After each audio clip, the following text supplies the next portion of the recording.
Hindi mo masagot ang tanong ko? Dahil tama ako, hindi ba? Si Karina ang dahilan. Ramdam niyang selo sa tono at pananalita nito.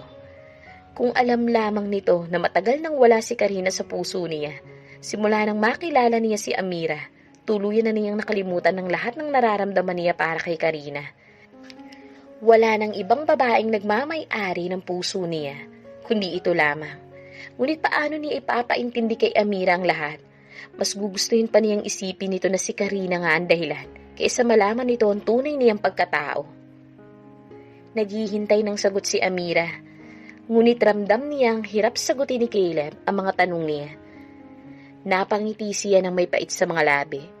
Alam naman niyang hindi lamang nito maamin sa kanya na si Karina nga ang dahilan kung bakit gusto sila nitong pabalikin ng Canada.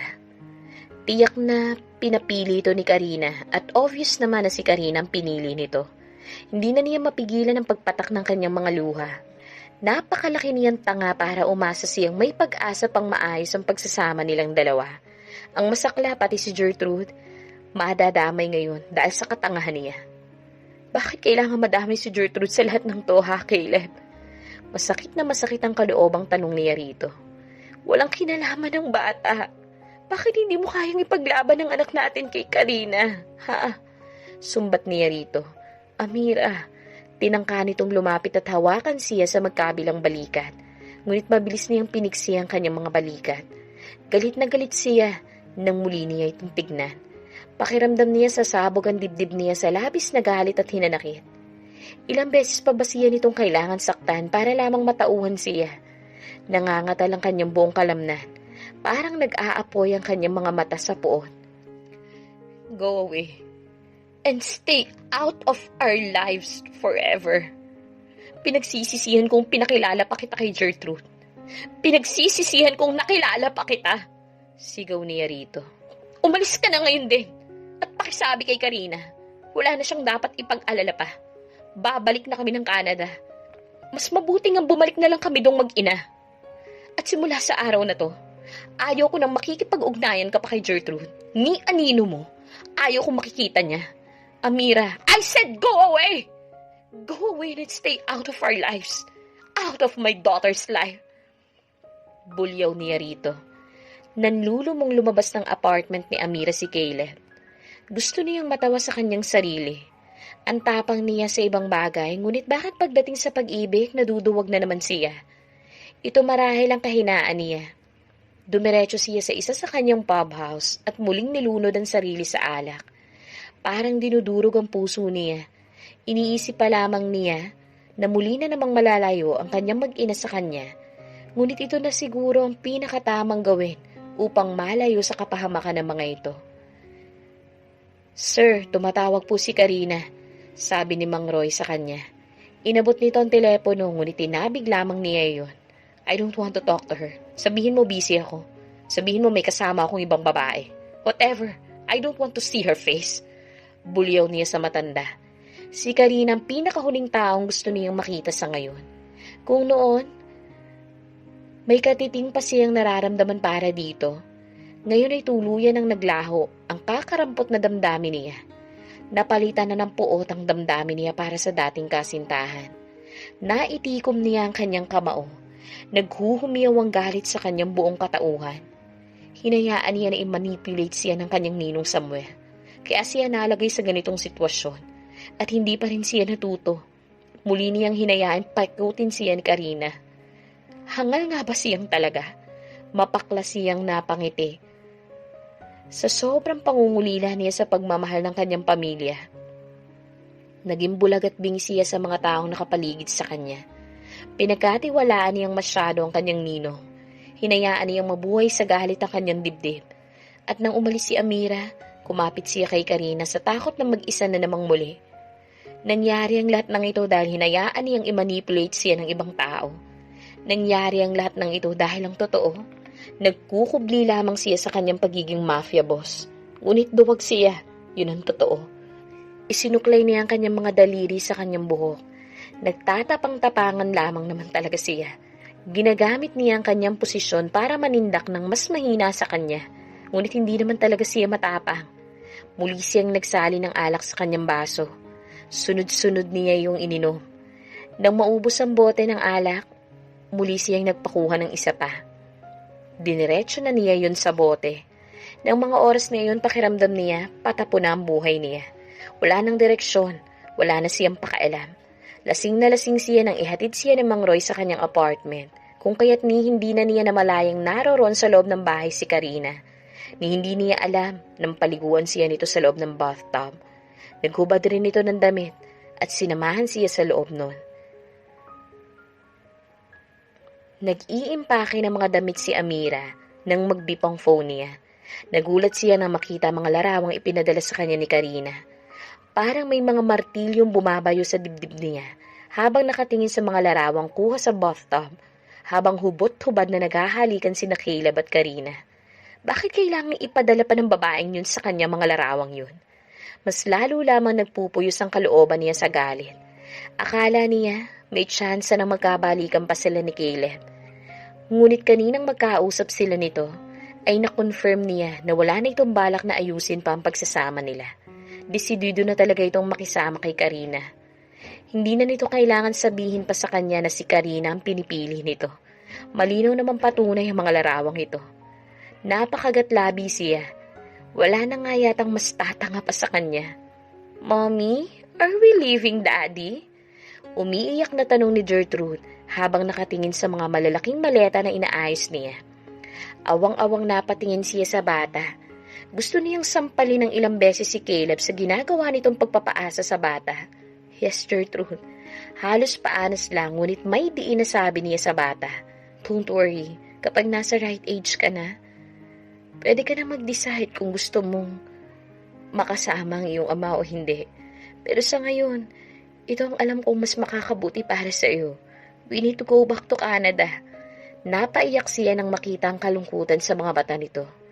"I'm sorry kung masasaktan ka, anak. I'm sorry kung nabigo kita sa mga pangarap mo. Pero dapat mo maintindihan na may mga bagay na hindi na talaga pwedeng maayos pa. Kagaya ng pagsasama namin ng daddy mo. He's with Tita Karina now. At masaya na siya sa buhay niya. Pabayaan na natin siya doon, okay? But it does not mean na hindi ka mahal ng daddy mo. Kaya lang kailangan na natin bumalik ng Canada. Kailangan ko rin magtrabaho, anak. Saka namimiss ka na ng lola mo at ng mga pinsan mo. Hindi mo ba sila namimiss?" "I miss them so much, Mommy. But I'm gonna miss Dad big time." Matamlay na sabi nito sa kanya. "Why can't we live as one happy family, Mommy? Like what my friends and their parents do?"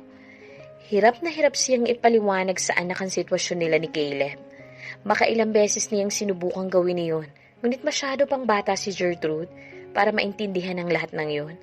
O sadyang ayaw lang nitong unawain ang lagay nila. Niyakap niya ito ng mahigpit. "Gertrude, anak, kailangan nating tanggapin na hindi lahat ng pamilya magkakapareho. I'm sure kahit naman magkakasama ang mga friends mo at ang pamilya nila, may kanya-kanya rin silang mga problema," sabi na lamang niya rito. Humagulhol ang bata. "All I want is a happy family, Mommy." Napakagatlabi siya. Masyadong mahirap ibigay ang hinihiling na iyon ni Gertrude. Hinaplos niya ang buhok nito. Nagising si Caleb na hubot-hubad sa tabi niya si Karina. Hindi na niya matandaan ang nangyari kagabi. Basta ang alam niya, lasing na lasing siya. Nagmamadali siyang bumangon at nagtungo sa banyo para maligo. Pagkatapos niyang maligo, nakita niya si Karina na nakaupo na sa gilid ng kama. Habang nakangisi sa kanya, iwinagayway nito ang hawak na cellphone. "Look, kung anong pinadala ko kay Amira kagabi." Kunot noong inagaw niya rito ang telepono. Napatiimbagang siya nang makita ang mga larawan nilang magkasama kagabi sa bathtub. Hindi niya alam kung paano niya ito nagawang halikan. Halos masakal niya ito sa sobrang galit. "Damit! Anong karapatan mong gawin to, ha? At pwede ba? Lumayas ka na sa pamamahay ko. Ayoko nang makita pang pagmumukha mo kahit kailan." Singhal niya rito. "Oh, bakit parang matapang ka na ngayon? Go ahead, sabihin mo kay Amira kung sino ako. Hindi na ako natatakot sa'yo." Yamot na sabi niya rito. "Sa palagay mo ba? Kinatatakutan ko pa kung ano mangyayari sa akin? Sige, Ipaalam mo sa lahat kung sino akong talaga para madamay ang buong angkan mo. Ani ang bahagyang napangisi. Damay-damay na lang tayo. Nagbabantang sabi niya rito. Nakita niyang rumehistrong takot sa mukha ni Karina. Mas lalong lumakas ang loob niya. By the way, gusto ko lang ipaalala sa'yo. May mga kargamentong darating dito ang papa mo. Ano sa palagay mo ang gagawin niya sa'yo? Oras na malaman niyang ikaw ang sisira sa lahat ng transaksyon ninyo dito sa Pilipinas, ha? Nagbabantang tanong niya rito. Namutla si Karina. Hindi mo gagawin yan. Nangangatal sa takot na sabi nito sa kanya. Gusto niyang matawa nang madiskubre niya ang kahinaan ng dalaga. Alam niyang sobrang spoiled sa ama si Karina, ngunit wala itong sinasanto pagdating sa negosyo. Hindi nga ba't ipinapatay ng ama nito ang isa sa mga pinsan ni Karina nang pagnakawan nito ang ama nito. Ang isa sa mga anak nito na unang asawa ay ipinakulong nito nang pumalpak ito sa transaksyon nito sa Mexico. Kaya alam ni Karina na hindi ito makakaligtas sa galit ng ama, oras na masira ang lahat ng mga transactions nito sa Pilipinas. Kung gusto mong lubayan ko ang buong pamilya mo, lubayan mo rin ako, sabi niya rito habang tinitignan nito mula ulo hanggang paa. Alam mo kung anong nakikita ko habang tinitignan kita ngayon, ha? Nangunot ang noo nito. Tumawa siya ng malakas. Tae! Mukha kang tae! Sabi niyang binuruan ito, saka nagmamadali ng lumabas ng kanyang kwarto. I hate you! Dinig pa niyang sigaw ni Karina sa kanya. Napailing na lamang siya. Pakiramdam niya, nakawala siya sa isang bangungot ng mga sandaling iyon. Halos paliparin na niyang motorsiklo na minamaneho, ngunit hindi pa rin niya naabutan ang kanyang mag-ina. Parang nanlulumong nakatingin siya sa departure area ng malawak na airport. Kasalanan niya ang lahat ng ito dahil naduwag na naman siya. Nagmamadali siyang bumalik sa kanyang bahay at inutusan ng kanyang sekretarya na ikuha siya ng flight patungong Canada. Susundan niya ang kanyang mag-ina. Hindi na niya kayang mawala pa mga ito. Ngayon lang siya naging ganito kasigurado sa buong buhay niya. To hell with everything. Handa niyang talikuran ng lahat at mabuhay ng mapayapa sa ibang bansa. After all, hindi naman ito nakakapagpaligaya sa kanya. Natagpuan na niya ang tunay niyang kaligayahan at hindi na niya yun hahayaang mawala pang muli sa kanya. Not this time. Kinuha niya ang kanyang phone at binalikan ng mga nakaw na larawan na palihim niyang kinunan. May ngiting namutawi sa mga labi niya habang pinagmamasdan ng larawan ni Amira habang bitbit si Gertrude. Mga larawang umiinom ito ng juice o nakikipagharutan sa anak nila. Napakalaki niyang tanga para maisip na basta na lamang isuko ang kanyang mag-ina ng walang laban. Naturingan pa naman siyang mafia boss. And yet, napakaduwag naman niya. Ilang sandali pa nakatanggap siya ng mensahe mula sa kanyang sekretarya na nakabook na ang flight niya this coming Saturday. Sinabihan niya itong ikansilahan lahat ng meetings niya simula Sabado at sa susunod pang mga araw. Indefinite ang araw kung kailan siya muling babalik. Nakasalalay yon kay Amira. Ngunit ngayon pa lang, ipinapangako na niyang gagawin niyang lahat para maibalik ang pag-ibig ni Amira sa kanya. Pumapatak ang mga luha ni Amira habang nakatingin sa tulog na si Gertrude. Kaninang paalis sila halos magwala ito dahil ayaw nitong umalis nang hindi kasama ang ama. Kung alam lang nito na nahihirapan rin siya. Pero bakit ba niya ipipilit ang sarili nila sa taong ayaw naman sa kanila? Malinaw na si Karina ang pinili nito.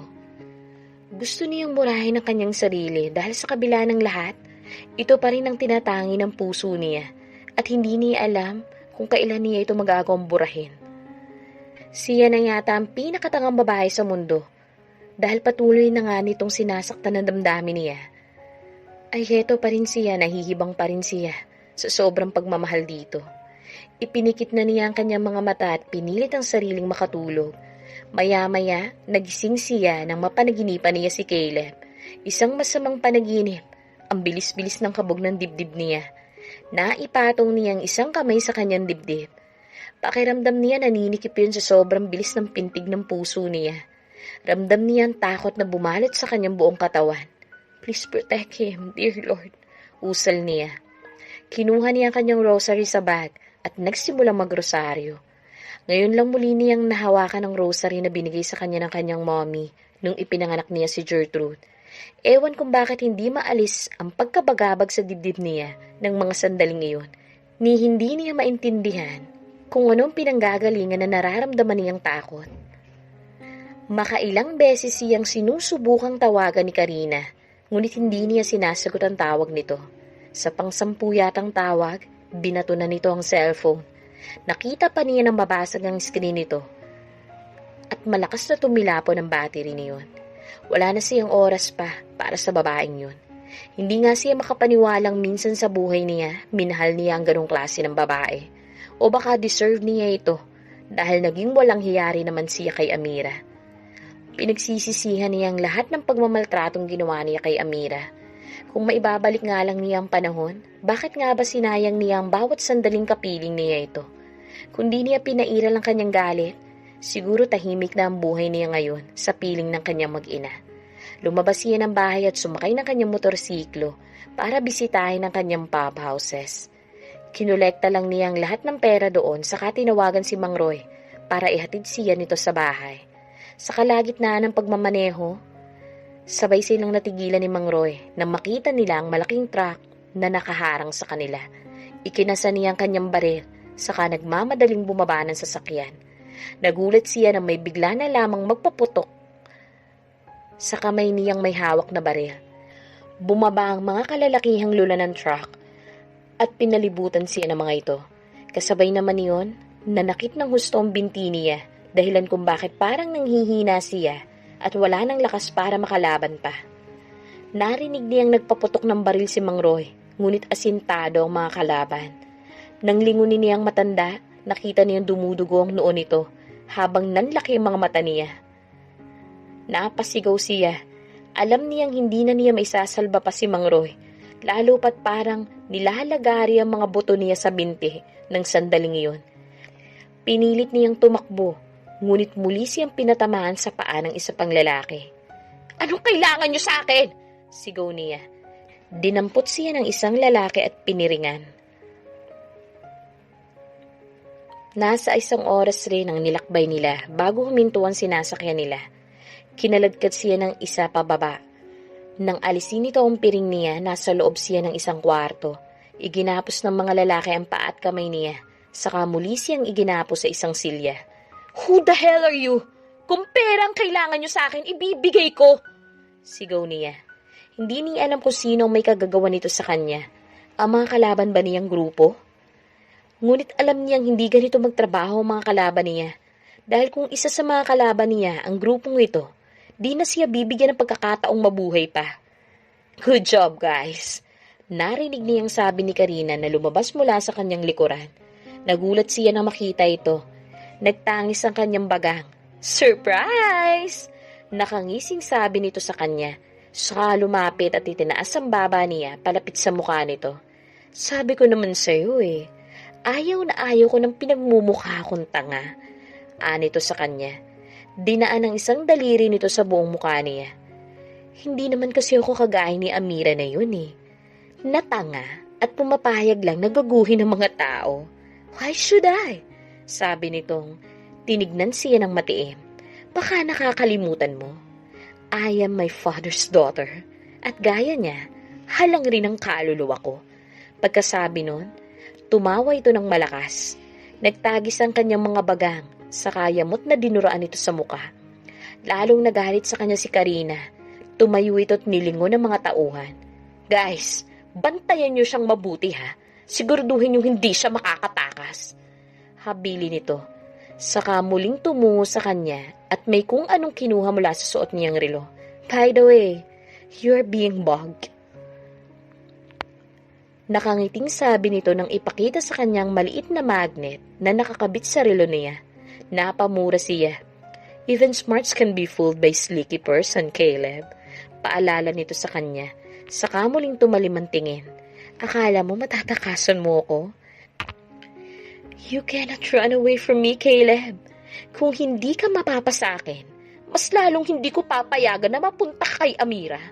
"You're crazy!" "Yes, I am." Anitong hinalikan pa siya sa labi, saka nakangising tumingin sa kanya. What Karina wants, Karina gets. Pagkasabi nun, mabilis na itong umalis. Napahiyaw ng sobrang lakas si Caleb. at pumain lang yun sa buong kwarto.